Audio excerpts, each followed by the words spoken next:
Namaskar, Anyang Hasanika.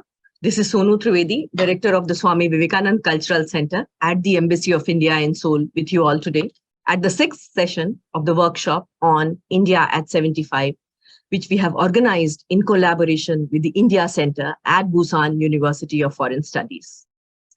Friends, in this workshop, besides focusing on India's civilizational legacy, cultural heritage and diversity, progressive history, significant landmarks and achievements by its people, the workshop is also highlighting upon some of the emerging issues in India-Republic of Korea partnership.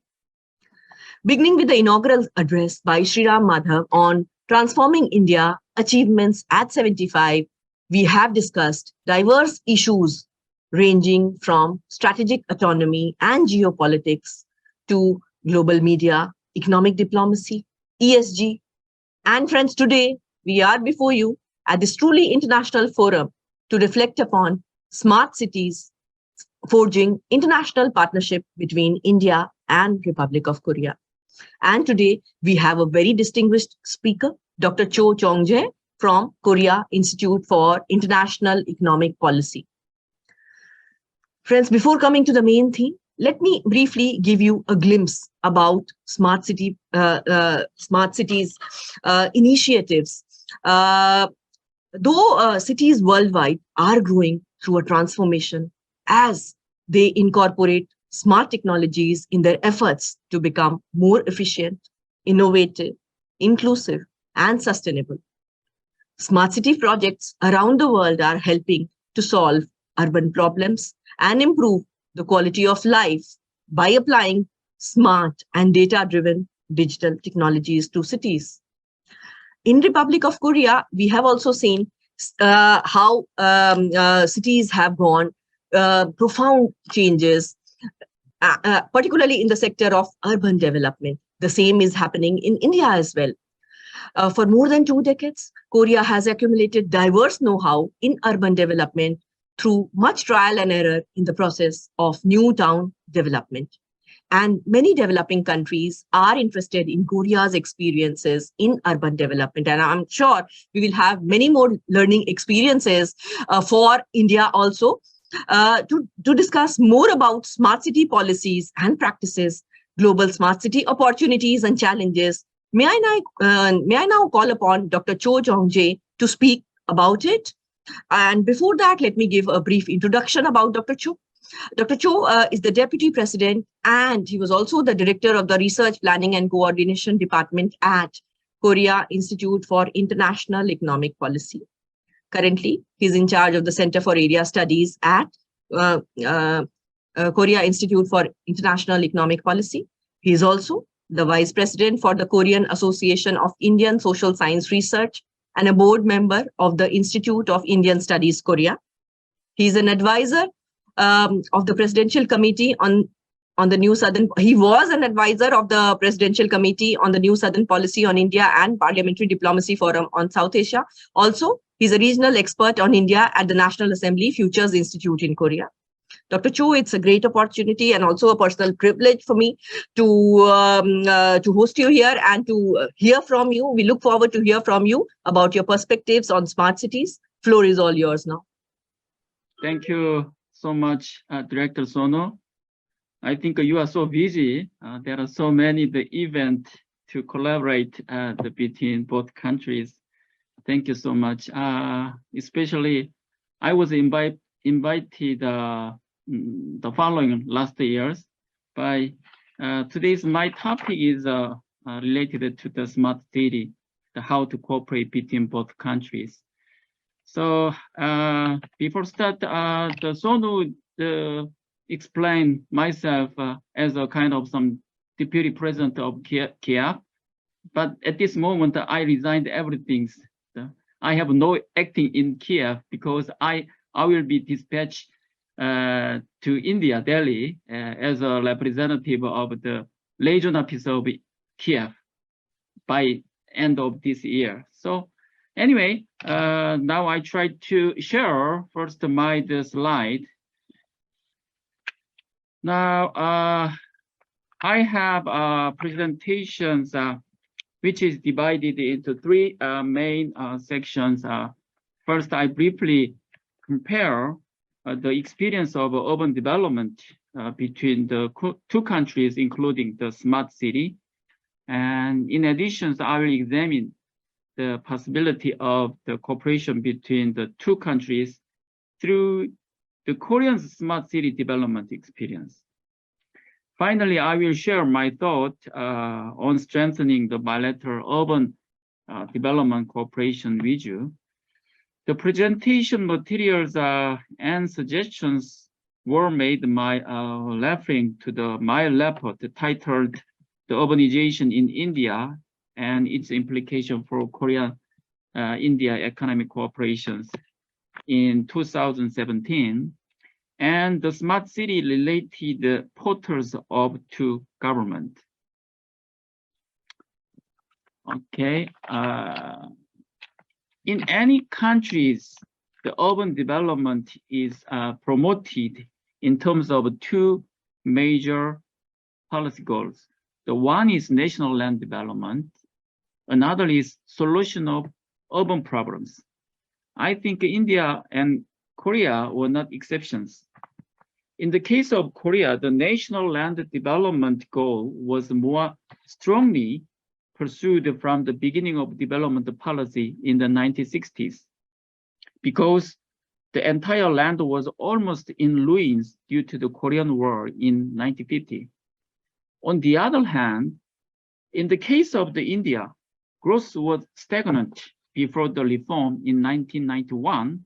So it seems that its policy goal was relatively more important in resolving serious urban problems centered on the large cities like Mumbai, like Delhi, Kolkata, etc.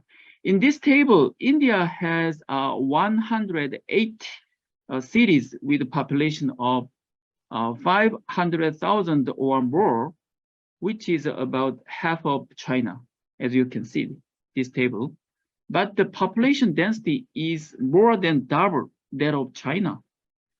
It can be said India has relatively serious urban problem compared to other countries. In the case of Korea, there are only 10 cities with a population of 500,000 or more, but the population density is relatively high, as you can see in the table here. It's higher than China.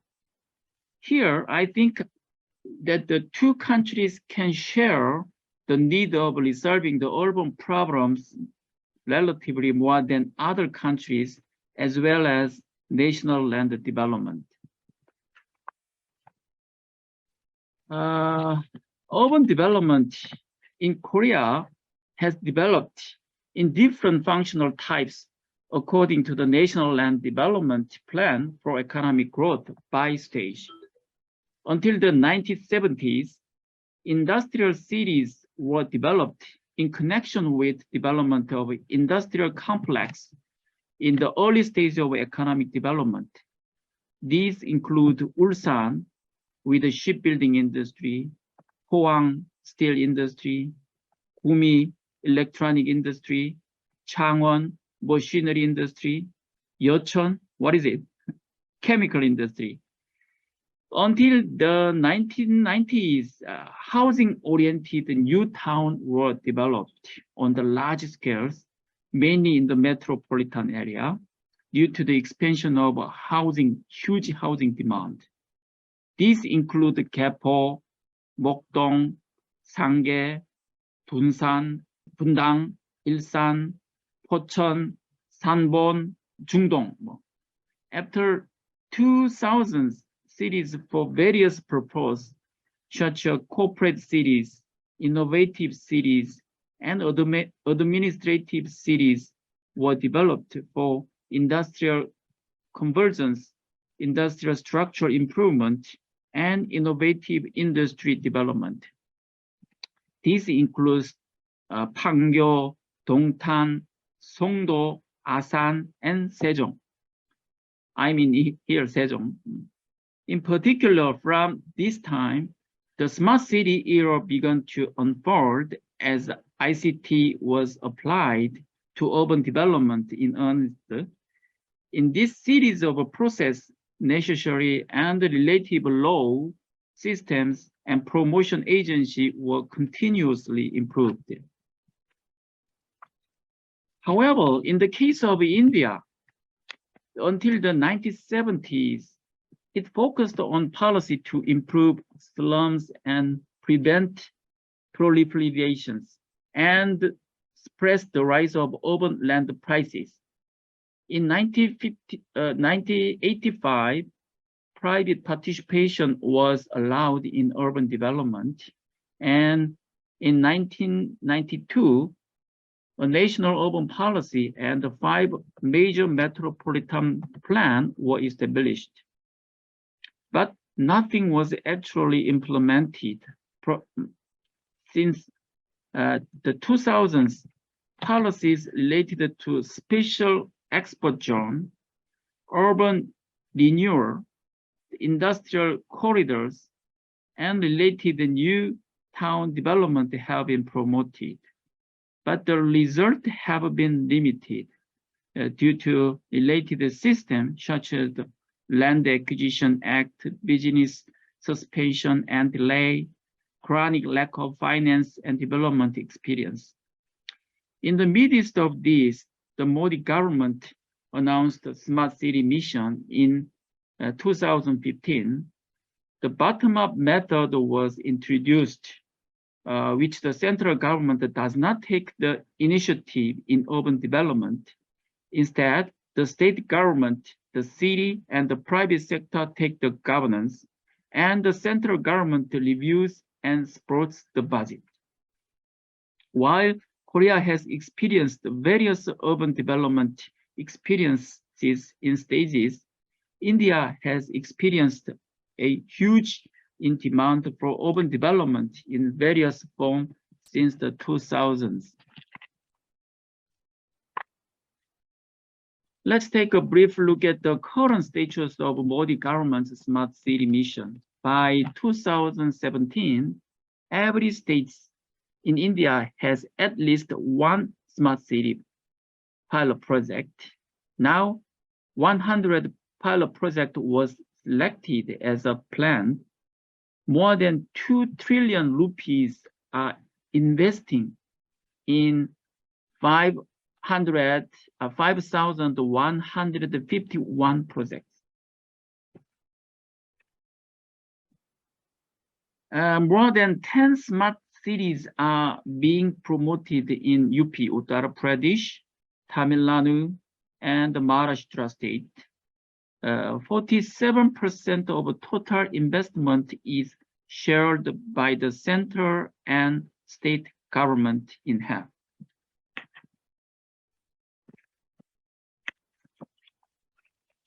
Initially, it was too much of a plan to build 100 smart cities by 2020.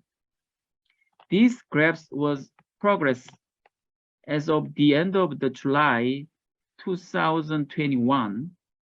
There are more than twice as many projects in the tender stages as completed projects. There are no completed smart cities, but more than 60 out of 100 smart cities with the progress less than 40%. Investment costs are inevitably increased due to the project delay. Above all, it is because of lack of development experience. In other words, India has no experience in pursuing such a various development project from the bottom up within such a short period. This is fundamental reason why smart city development cooperation is needed between Korea and India.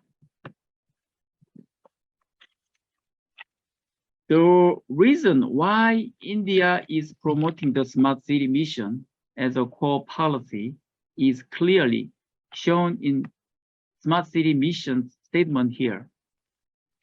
By 2030, the 40% of population will live in cities, and 75% of GDP will come from cities. The inclusive development of urban is to improve people's lives as well as the economy. This is no different in Korea. However, in the case of Korea, the center of gravity is more on improving the city's competitiveness for future growth and quality of life than on urbanizations.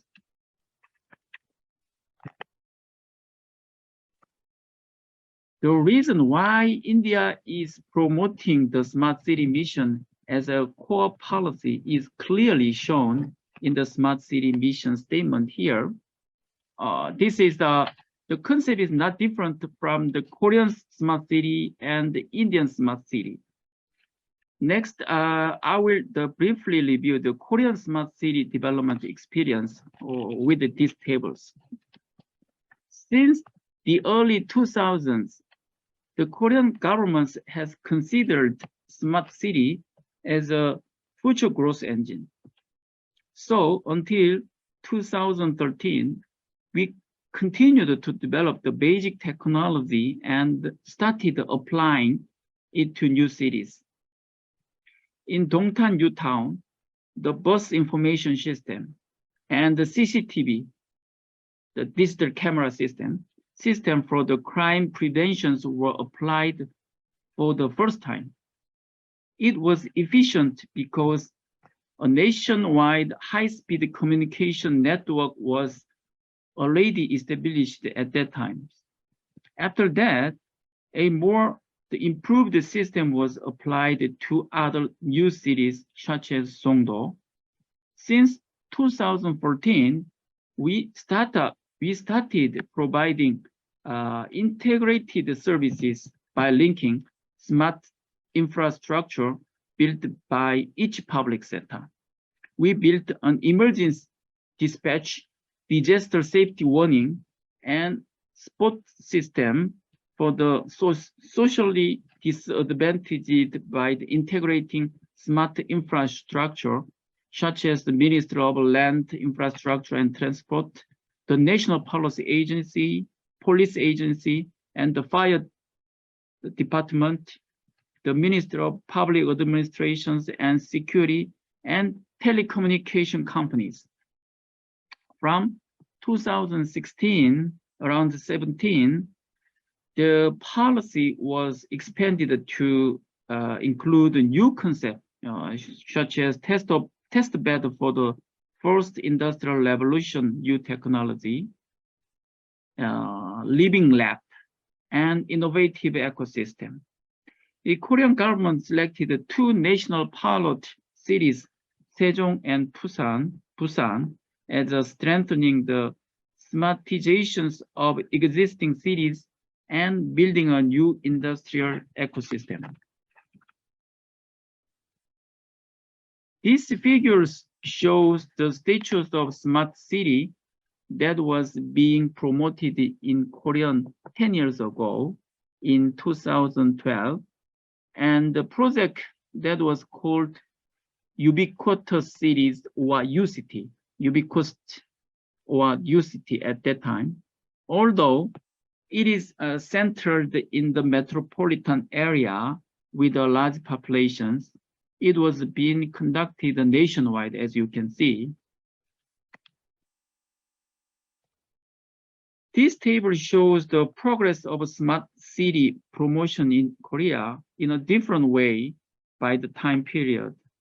A distinctive feature is that the financial resources are different for each stage. In the first stages, as you can see, the bottom line, new city development revenue was invested. And in the second stages, the government budget was mainly injected. In the third stages, various sources such as the government as well as private sectors are used to promote it.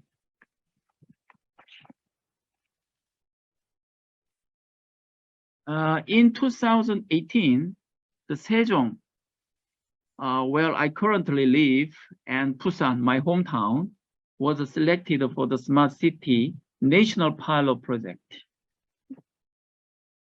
1.4 trillion won and 2.2 trillion won, totally 3.6 trillion won, about $2.7 billion will be invested. These two cities will be able to move without driver, and all energy, such as hydrogen and solar power, will use renewable energy, and drones will be mobilized for emergency rescue. In fact, personally, I can't think that how these plans will be implemented and what changes will occur in this case yet. And this video is presumed to have been to use at the CES 2021 Seoul, and it helps to understand the current degree of the smart city in Seoul. So before seeing this, the video, I also have no idea the Seoul was such a huge collecting and analysis utilizing so many data. This does not mean Seoul is free from the traffic jam or free from the crime, but it seems that the various problems in city can be improved if the city becomes smarter. So as I mentioned briefly earlier, the Korea is building the cutting-edge smart cities with the world's shortest and most successful experience in various forms of urban development.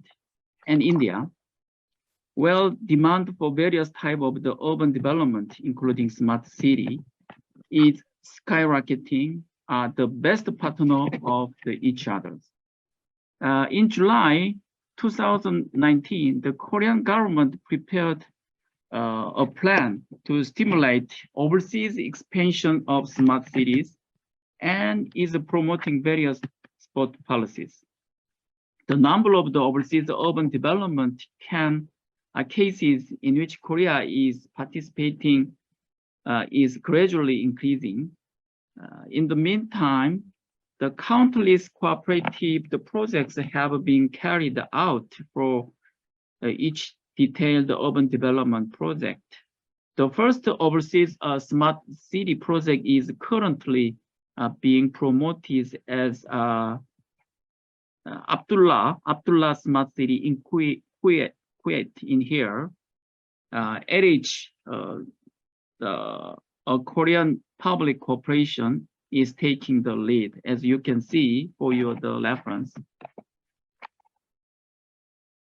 The participation of the Korean private companies in overseas smart city project is also gradually increasing. It has promoted a smart public transportation and smart garbage system project in Bogota, Colombo, and Athens, Greece. At the end of August, there are also reports of the Korean companies participating in large-scale projects in Vietnam and Saudi Arabia. Today, this morning, an article appeared in Korean newspaper that a Lotte engineering and the construction company had acquired the two-team eco-smart city development right in Ho Chi Minh, Vietnam. The commercial facilities such as finance, hotels, and shopping malls, as well as the residential facilities for more than 1,400 households will be built by 2029.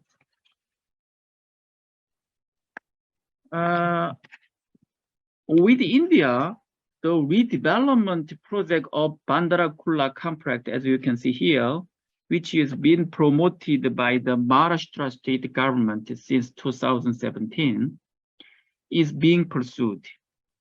LH is currently discussing use of EDCF a kind of concessionally loan from the Korea.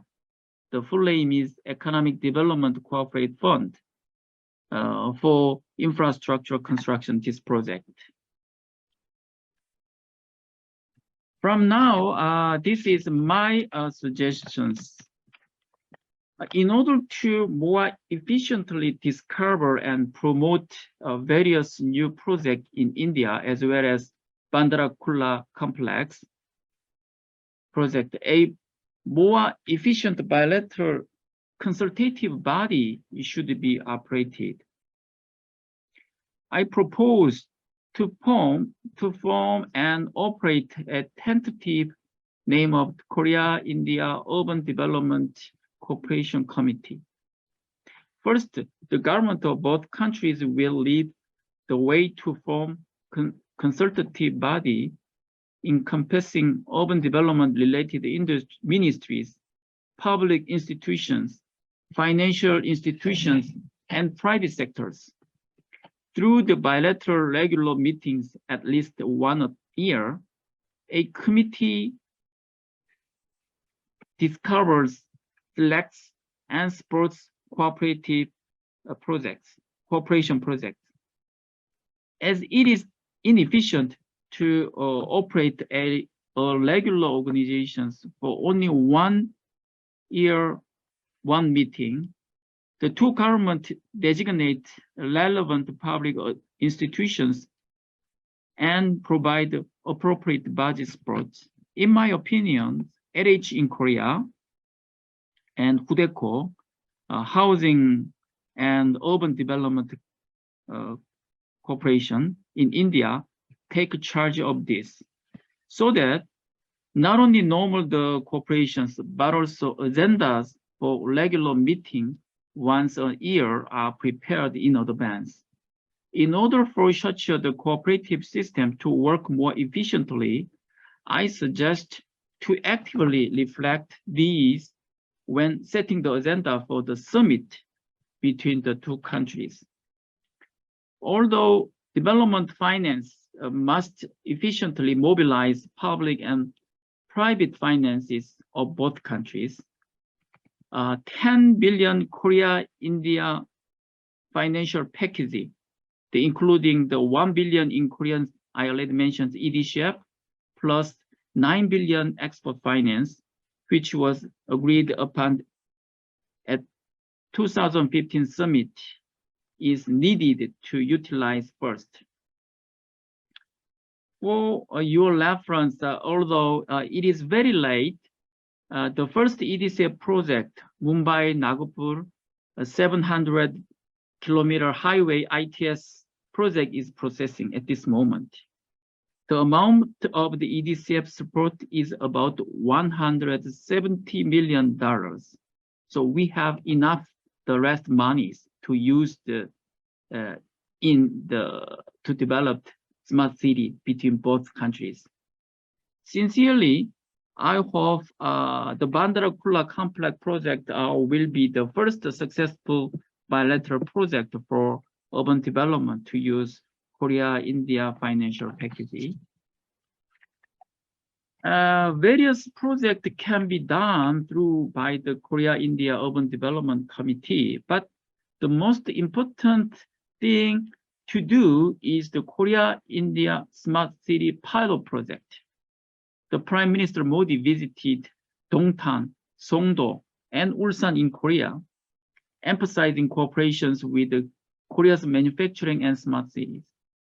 I hope to promote the pilot project for a manufacturing-oriented smart city development with Korea's experience and strength by combining capabilities of both countries. It would be more efficient to promote an appropriate scale pilot project to make it success quick model in India, and to promote more diverse smart city joint project nationwide based on this pilot project. It would be been very good if Hyundai had pursued it in this way when establishing the Anandpur plant in Andhra Pradesh. In the futures, if the pilot project is promoted in the connection with the Korean companies that will invest in India, synergies will be further enhanced. For such the pilot project, it is very, very necessary to operate a cooperative body such as the Korea Urban Development Cooperation Committee, as I mentioned earlier. Thank you so much. Thank you, Dr. Cho, for your very comprehensive presentation and also showing us the video about the Seoul Smart City project. You started with the urban development experience of Korea before 2000 and how the policy has evolved over the years. And you very aptly also introduced the concept of smart cities and the policies and developmental experience in Korea and how the phases you started with the first phase of the construction phase to connection phase. Then you also elaborated on the phase of promotion in full scale, that the present phase in which the smart city projects are there in Korea. And yeah, we got to learn from the video also, which you shared, the Seoul City model, and how I was quite personally impressed by the parking IoT and the parking system model. I think it is very important for countries and also the cities in other parts of the world to basically work on this part, because parking is a continuous problem which all modern cities are facing. And I'm sure the mobile voting was also quite impressive.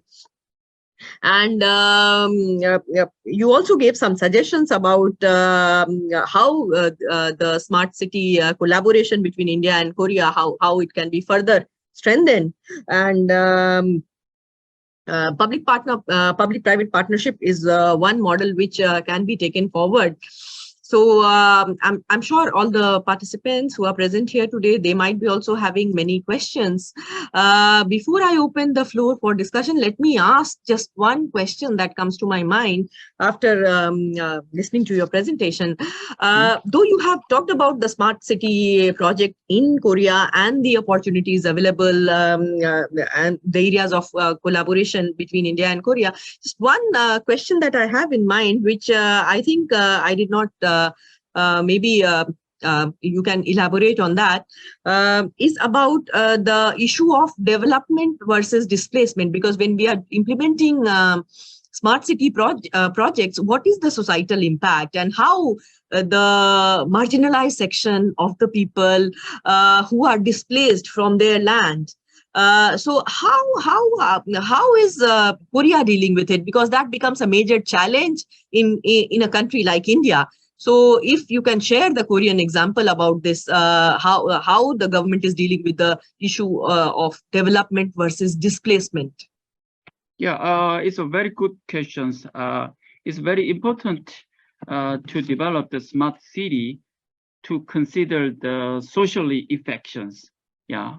So, but I think the importance is same in India or Korea.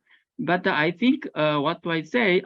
In case of India, is more serious issues, because in India the peoples have a very various the social situations rather than the Korea.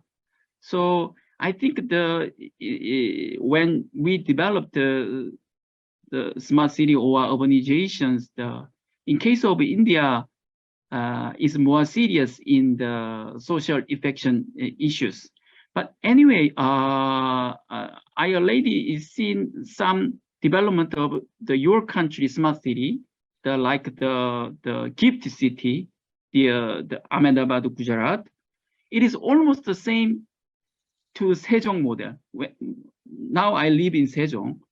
For example, there is the waste, the collecting, and the system is same. In Sejong, the Ahmedabad gift city, there is no the personal tracking collecting garbage system. Underground, every people through the waste and the underground, there is a kind of system. I mean, India, the social affection is more the sensitive issues in India, but the India is very huge country, and there are so many cases to the in smart city types. So I think the less sensitive in the social affections, we have more the opportunity to develop and share the cooperation experience in the smart city. So I think it's a good point, but I have not the smart solutions. But in case of India is more sensitive, but we have so many the experience to serve, so we can share. Okay. Thank you. Thank you, Dr. Cho, for your response. We have with us Professor Soonchun Lee. Professor Soonchun Lee is a co-organizer from India Center, Busan University of Foreign Studies. Professor Lee, could you please take over now? Thank you. Thank you.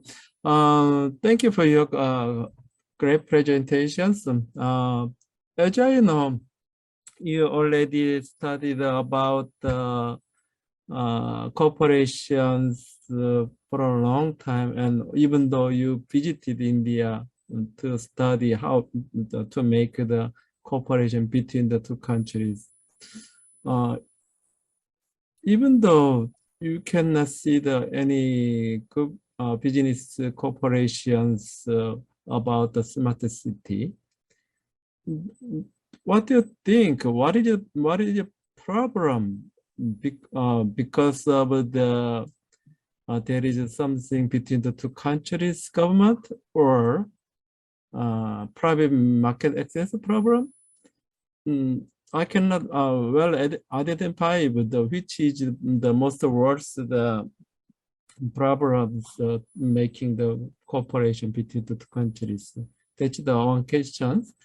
And second is the I believe maybe I'm not sure, but my opinion, there is the different situation or models of India and Korea. So what is the could be big issues difference the model between the two countries about the smart city construction? You give us two questions. One is why there is a huge opportunities for the cooperation, but why there is no the real actions? Why there is no the concrete project? And the other one is okay. First, I answered the first. It's a very good point. As you can see, I'm economist, but I'm not. I have no development to the urban, even the small village. But as you can see, you can understand, it's a very complicated and long project. The Sonu already appointed is really related to the social the affections. So it's not easy project. So private sectors, I already mentioned at this moment, Korean the big company now try to enter the development in the smart city in overseas, Saudi Arabia, Vietnam. But at this moment, they have a very not easy to enter as a player in developed the smart city, because there are huge uncertainty, there are huge risk. So I mean, to cooperate to make the cooperative the project easily, the government have to do something to remove the risk first. So that's why the both sides, G2G, government, the cooperation is first. So that's why I recommend a public sector like LH in Hudeco have a mission, take the mission and to make something to remove the risk first. And then the private sector, even the big conglomerate can join and they try to think participate in smart city project. But it takes a long time. But anyway, we try to do. I think the problem is there is no try. That's the more important the problem, I think. Okay, we can understand that everything is difficulty, but there is no try. So we have to try first. Yeah, especially the lead by the government sector first, I think. Thank you, Dr. Cho. We see a raised hand here, Miss Larissa. Miss Larissa, can you unmute? Please introduce yourself and ask your question. Hi, yes, I was about to type it. I thought we wouldn't have time. I just wanted to say hi. I'm from Tver, Russia, and it's my third time to take part in your workshop. And I'm really glad that you keep on doing it. It's a very great workshop. But to Mr. Choongjae, I have a question. So I think that different kinds of foreign representation is a very interesting part of smart city management. So you say that you are going to be dispatched to India, and before we only have this embassy in the capital, right? And it's a long debated issue. We have embassy in the capital, and then the status is clear. You are a diplomat, you enjoy full immunity, and you live there.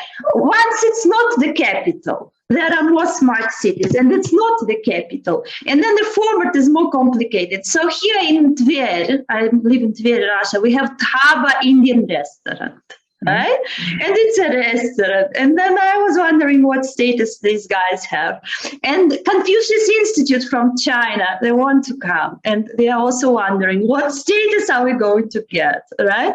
And what status are you going to get? And which city are you going to in India? And what status are you going to get there? And what are your hopes and expectations in this regard? Thank you. Okay, very welcome from the Russia. Moscow? No, so I live in Tver. Moscow is clear. Moscow is a big capital city. Okay, and okay. Anyway, very it nice works to well there. very nice I'm to in meet you. Tver. Very nice and to meet you. they're trying to do a smart city here as well. Yeah, they're trying to do some urban management here as well. Okay, you give us a good question. So India is a very huge country. So if we cannot develop the India as a smart city is impossible. So I recommend also we try to select the proper size of the smart city first. And I think your question is what city or what area is the first what do I say the promising the site for the to develop smart city with both the strengths. I don't know well, but at this moment, India, I already mentioned 100 smart city pilot project is already pursuing, and another there are so many necessity to develop the city, even it is not called the smart city or not. I think, but I already mentioned this project, the smart to making the city is a very huge the process and very hard work. So the more important thing is the city itself, the city government, including the state government, they have how they have the enough capability. I mean, in terms of the finance, I mean, in terms of a kind of the confidence and willingness to develop with the Korean side. So it is very, very important things. And along with this, the confidence and enough, the a kind of financials and with a kind of some more the concrete the cooperation system is very, very important. So I think the which site, which city is not important things. We try to find the proper size or proper city is both the kinds of some missions to develop. Thank you, Dr. Cho, for your response. In fact, we can't decide whether questions are right or wrong. We can only respond to it. Just one last question from my side. When we talk about smart cities, generally we are talking about data-driven, digitally equipped smart cities. But one dysfunctional aspect of implementing smart cities in a big democratic country like India is the bureaucratic delays, the challenges that we find from the side of the bureaucracy. Though Indian government is emphasizing on ease of business, but still when you go to smaller regions, especially in the provinces. So how do you think this smart city cooperation project between Indian cities, but not the metropolitan cities, but other cities, and if there is any scope for collaboration and cooperation with Korean cities, how do you think this could be coped? Like, how do we cope up with such a challenge? I have no the concrete idea, but I think the one thing is I already mentioned in Korea, we have Korea is smaller than the India, but anyway, you can see later the slide 2, the densities, the population density is very higher than even the China. So, and also we have within very short period, we developed so many experience to develop from the cities to develop the small project. So I think our experience and our know-how will the fit for the Indian cases from the small village to the metropolitan cities. I think we have so many idea and know-how and a kind of some technology. So I think it is not much important issues. I think we try to find the solutions. We can do everything through the both sides, I think. Yeah. Okay, so let us wind off on this positive note of having some positive solutions to it, as Dr. Cho, you have just pointed out. We had almost an hour of discussion, and many thanks, Dr. Cho, for your excellent presentation and for sharing your insights and your perspective on smart cities, forging international partnership between India and Republic of Korea, and also responding to some of the questions that we had. And many thanks to all the live participants for joining us on the 6th day of the workshop. As some of our friends who have been joining regularly, this was our third workshop since which we started from 2020. This is for the third consecutive year that we are having it. And tomorrow, do join us for the valedictory session of the workshop. And the valedictory session is themed on strategy for New India at 75. And the lecture will be delivered by Dr. Sachidanand Joshi, who is member secretary at Indira Gandhi National Center for Arts, New Delhi. So see you all tomorrow. Till then, stay tuned to our social media handles for more updates about our upcoming events. Thank you all. Thank you, Dr. Cho, once again. And thank you to all the live participants. Thank you, Kamsahamnida. Thank you, Sonu. Thank you all. Thank you. See you.